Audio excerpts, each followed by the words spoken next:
Then we have Veronica Hardy, Dan Hardy's wife, taking on Jamey-Lyn Horth. Veronica Hardy, or Veronica Macedo, if you're doing research before the marriage and last name change, is a technical striker.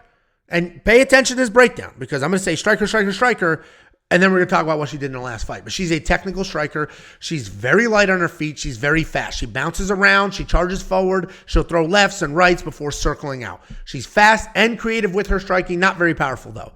But she's not just a striker. We just saw her evolution as a mixed martial artist in her last fight, a dominant win over Julia Miller, where she went 4 for 4 on takedown, 100% of her takedowns.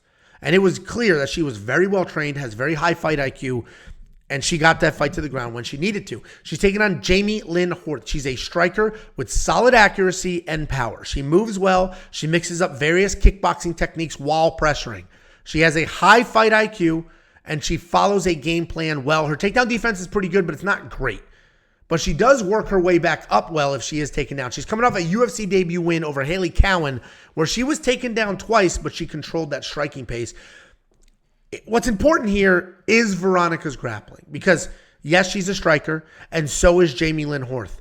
Without the newly added wrestling, Veronica would not have a backup plan. She'd be stuck in a striking match with potentially the better striker. I'm not sold on the fact that Jamie's going to be the better striker in this matchup, but Veronica potentially could be in a striking match against somebody who's outstriking her. And without the wrestling, she has nowhere to go, no backup plan, nothing else to do.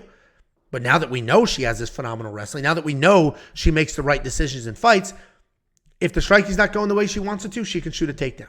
She could just shoot a takedown even if the striking is going the way that she wants it to. So Veronica Hardy is an underdog at plus 120.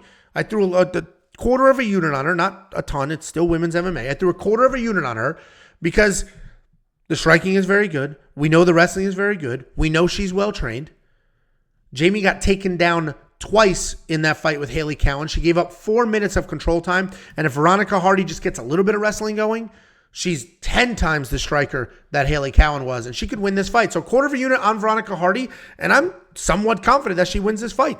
There's my underdog lock of the week. I'm red-haired.